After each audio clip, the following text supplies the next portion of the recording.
Sud Radio André Berkoff. Ça balance pas mal.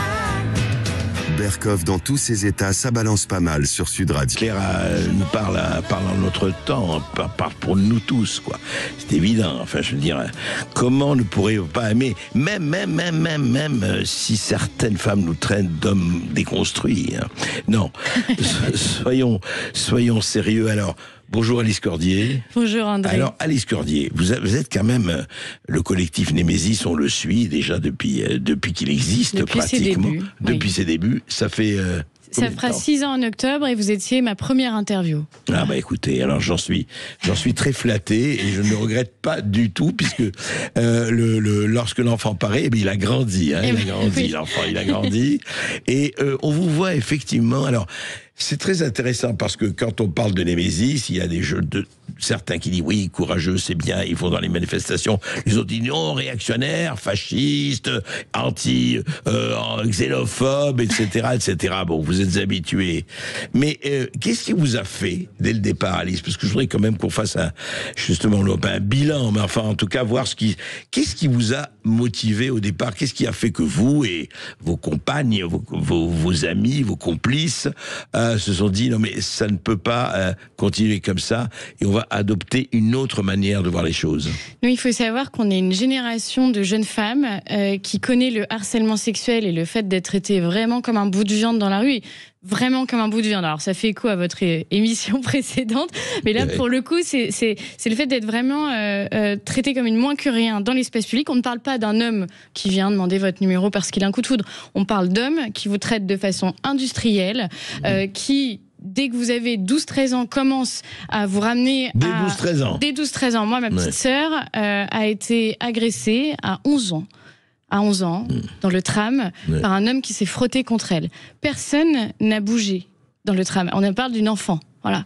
Elle est rentrée en pleurant, en expliquant ce qui était passé. Mes parents n'ont pas su réagir, puisque de toute façon, à cette époque-là, sur le harcèlement sexuel, on n'avait pas beaucoup de réponses. Et les seules réponses que les associations féministes de gauche donnaient, et qui étaient présidées notamment par Caroline Dehaze, qui était la figure vraiment emblématique du féminisme de gauche à l'époque, c'était qu'il fallait élargir les trottoirs. Et je n'exagère même pas. Cette phrase-là, elle a vraiment dit. Et quand vous avez... Et mettre plus de lumière, mettre plus de lampadaires. Voilà, ça a été les politiques après écologistes qui, évidemment, tellement dénués et loin du réel, ont commencé à couper l'éclairage public. Donc, si vous voulez, quand vous avez 11, 12, 13 ans, que vous grandissez comme ça, et que les seules femmes qui sont censées, qui expliquent qu'elles vous représentent et qu'elles vont répondre face aux violences que vous subissez, se moquent de vous, et vous... Vraiment, moi j'ai pris ça comme un crachat à la figure de ma petite sœur quand j'ai compris que la seule figure féministe centrale aujourd'hui répondait qu'il fallait élargir les trottoirs. Et j'ai compris autre chose. C'est qu'aujourd'hui, les féministes, en tout cas à l'époque, étaient majoritairement de gauche. Et le fait qu'elles soient de gauche, cela les empêchait de mettre en avant un certain nombre de violences, notamment commises par des personnes issues de l'immigration, parce que maintenant c'est un secret pour personne. Le harcèlement sexuel est majoritairement pratiqué par des hommes issus de l'immigration maghrébine ou d'Afrique subsaharienne. Il n'y a pas que, mais c'est majoritaire. Majoritaire, voilà, il y a une surreprésentation. Ça n'exclut pas qu'il y a des personnes d'origine française, etc. Mais ils sont surreprésentés. C'est-à-dire que par rapport au nombre qu'ils représentent en France, ils sont beaucoup trop représentés. Ils sont majoritaires dans ces violences-là. Et il faut le rappeler, c'est pas une question ni d'ethnie, tout ça, c'est une question de culture, de civilisation et beaucoup de choses à dire là-dessus. Complètement. Mais je voudrais savoir, alors, revenons à ce que vous dites, et vous avez réagi, vous avez parlé de votre petite sœur, ce qui s'est passé quand elle avait 11-12 ans, ce qui est effectivement lamentable et enfin terrifiant. Et qu'est-ce qui a fait que vous, Alice Cordier, et puis les gens qui vous entouraient, vont dire il faut faire quelque chose. Et quoi ? Ça a été une accumulation de faits divers que j'ai vu se succéder petit à petit dans les médias. Alors à l'époque, on ne donnait pas beaucoup de précisions sur l'origine de l'agresseur, mais on se rendait compte que les agressions dans l'espace public étaient en train de monter. Alors c'était difficile d'en savoir plus. Il y avait des médias alternatifs. Je pense à Français de Souche, à ce genre de médias, qui parlaient des incidents, qui parlaient des agressions, et qui allaient dans le détail. Et ça, c'est quelque chose qui, à l'époque, n'existait pas. Nous, on le savait. Mais à l'époque, on ne parlait pas, on ne détaillait pas. On était obligé d'aller sur des médias alternatifs. Aujourd'hui, c'est un peu différent. Les temps ont quand même bien changé. Mais à l'époque, c'était compliqué. Et nous, on s'est dit, si demain ça m'arrive, c'est arrivé à ma petite sœur, ça arrivera peut-être à ma maman, puisque visiblement, il n'y a pas là-dessus, on est égal en âge, malheureusement. Si vous voulez, je ne supporterai pas qu'aujourd'hui, on cache cette réalité-là et qu'on ne mette pas le doigt sur la cause, parce que le problème aujourd'hui, c'est on parle des conséquences du harcèlement sexuel, mais on ne dit jamais la cause. Et aujourd'hui, il était temps qu'un mouvement se crée et dénonce cela, alors avec toutes les conséquences que cela signifie, parce que dénoncer les conséquences d'une immigration incontrôlée, à l'époque, ça a été terrible. Alors, première action qu'on a faite, c'était en novembre 2019, vous étiez donc notre premier interlocuteur d'ailleurs à nous médiatiser.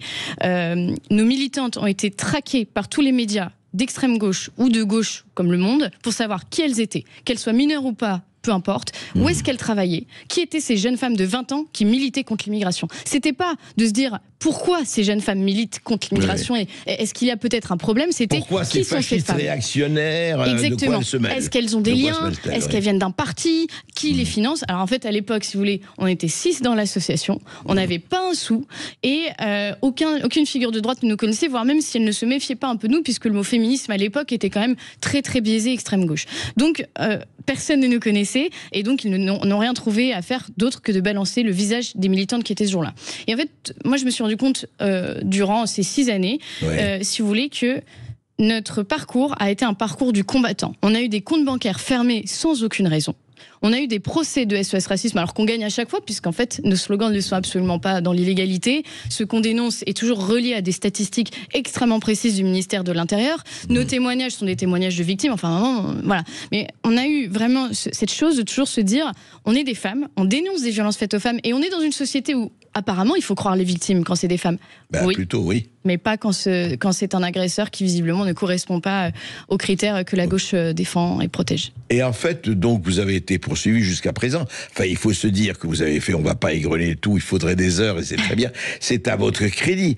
Mais dites-moi, dans ces mouvements féministes, ils ont tous été, il n'y a pas eu, dans la galaxie des mouvements féministes, je parle, des mouvements qui vous ont quand même défendu, ou qui ne vous ont pas attaqué, où ça a été vraiment l'hostilité massive, franche et massive? Je vais être très honnête, de Caroline Fourest à Caroline de Haas, ça a été le même traitement. Ce sont des petites fachos. Ce sont des petites bourgeoises blanches, ce sont des petites racistes. Voilà ce que nous, il y a 6 ans, on disait de nous. Alors aujourd'hui, en généralisant, qu'on ait des filles issues de l'immigration chez nous ou pas, ne les intéressait pas. Le dialogue, il n'y en a jamais eu avec ces associations-là, peu importe. Alors maintenant qu'aujourd'hui, on commence à avoir un poids au niveau médiatique, qu'on commence à avoir un poids sur les réseaux sociaux, et on remercie au passage Elon Musk qui a permis à notre association d'exister sur Twitter. C'est vrai, vive X, il faut le dire. Vraiment, nous, ça a beaucoup changé. On avait eu par exemple notre compte Twitter qui avait été suspendu pendant 2 ans. Et puis quand Elon Musk l'a racheté, en 2 semaines, on retrouvait nos abonnés. Vous étiez comme Donald Trump, exactement. Le même traitement que Donald Trump. Et si vous voulez, ça a été un traitement unanime de la part des associations féministes, qui pourtant ne s'entendent pas toujours toutes entre elles, mais alors contre nous, ça a été complètement unanime. Peu importe qu'on faisait témoigner des victimes à visage découvert qui expliquaient ce qui leur était arrivé, peu importe les statistiques du ministère de l'Intérieur. Y compris des victimes issues de l'immigration. Tout à fait, exactement. Nous, au sein de notre association, on a des jeunes femmes qui elles-mêmes sont issues de l'immigration maghrébine ou d'Afrique subsaharienne, qui dénoncent ces choses-là parce que l'ont connu dans leur famille, mais elles se font traiter de petites bourgeoises blanches par Caroline Fourest ou Caroline de Haas. Et alors, ce qui est étonnant, alors, bon, maintenant, évidemment, le paysage a changé, vous n'êtes plus, effectivement, les pelées, les galeuses d'où vient tout le mal, et vous continuez, effectivement, il faut le savoir, et on le sait, les lecteurs, les auditeurs de Sud Radio le savent, vous êtes un peu partout, vous allez en manifestation, vous manifestez, vous dites, voilà, il y a telle ou telle chose, mais franchement, est-ce que le traitement aujourd'hui médiatique est pratiquement toujours le même ou il y a une évolution? Est-ce que vous sentez au-delà même du traitement? Il y a eu une évolution. Alors, il y a eu les gens comme vous qui, depuis le début, nous ont donné la parole, peu importe le niveau de diabolisation qu'on avait, vous nous avez donné la parole. Il y a des médias qui ont commencé à nous donner la parole il y a 1 an et demi, 2 ans, les médias notamment de la branche CNews, le JDD, le Figaro a commencé aussi à parler de nous. Alors, on n'est pas forcément d'accord sur tous les termes qu'ils emploient quand ils parlent de nous, mais ils parlent de notre combat et ça, c'est quelque chose qui est différent. En fait, je pense que les gens se sont rendus compte que malgré la diabolisation, notre assaut gagnait du terrain, commençait à être très suivi sur les réseaux sociaux et que ça dénonçait un phénomène qui peut-être était réel. Et c'est toujours frustrant parce que si vous voulez, quand on est face à des médias de gauche, donc ça va du Monde à Street Press, en passant par Libération, et que leur unique volonté, c'est de diaboliser notre association sans même se demander est-ce que peut-être elles disent des choses cohérente. Oui, ou sans même vous écouter. Sans et même vous nous donner la écouter. parole. Et ben moi, ça me fait vraiment penser à ce qui s'est passé à Telford, qui a été médiatisé là encore par Elon Musk récemment. Le fait que, en fait, pendant des années, on a diabolisé les personnes qui dénonçaient les viols par les grooming gangs. On a fait taire les victimes. On a fait taire et on a totalement étouffer les affaires, soit par peur, soit par idéologie. Donc la police peut-être par peur. Fallait pas passer pour des racistes. Fallait surtout pas passer par des racistes. Et en fait, ça concernait 20 000 personnes. 20 000 petites jeunes filles. C'est quand même fou. Et avec des profils similaires à chaque fois. Donc comment ne pas avoir la comparaison avec la France, où là c'est un petit peu la même chose. Et pourtant, on a des journalistes qui font des investigations sur nous plutôt que d'investiguer peut-être sur le problème de ce phénomène. Alors Alice Cordier, aujourd'hui, on va faire une rapide. Aujourd'hui, votre mouvement, vous êtes plus 6, hein, vous êtes combien d'ailleurs? On est maintenant 450 militantes de terrain, sans compter évidemment les sympathisants. Sans les sympathisants, donc vous recevez des dons, etc. Tout à fait. Alors oui, et on vit sans subvention publique, vous vous en doutez. Ce qui n'est pas toujours facile. Ah, vous êtes une ONG sans subvention publique, c'est très rare. Et dernière chose, vous vous étendez sur l'Europe aujourd'hui, vous avez des correspondances en Europe. Exactement. Nous on s'est rendu compte qu'en France, il y avait matière à faire, évidemment, on s'en doutait, mais la population a été réceptive à ce qu'on faisait. Et on s'est dit, de toute façon, on aura un impact en s'alliant avec d'autres pays qui connaissent la même chose que nous, notamment en Europe de l'Ouest. Nous, on veut créer une véritable vague de fond pour créer une nouvelle... alors, c'est pas une idéologie, mais vraiment une nouvelle vague de féministes, en fait, qui dénoncent ces violences-là pour qu'on puisse trouver des solutions ensemble et qu'on soit vraiment force de proposition et une vraie force de frappe. Et de dire un violeur est un violeur, quelle que soit son origine, et il faut le traiter comme tel. Il faut le traiter comme tel et ne pas lui trouver des excuses. On l'a vu sur certains procès. Oui, mais vous savez, il n'est pas de la même culture et dans leur culture, ça se passe comme ça. Et ça, c'est plus possible. Merci Alice Cordier. En tout cas, vous voyez, là, il ne s'agit pas de femmes déconstruites. Merci beaucoup, André. Sud Radio, votre attention est notre plus belle récompense. Merci de nous donner toujours la parole dans ces temps difficiles. Pour ça, Sud Radio champion. Sud Radio, parlons vrai.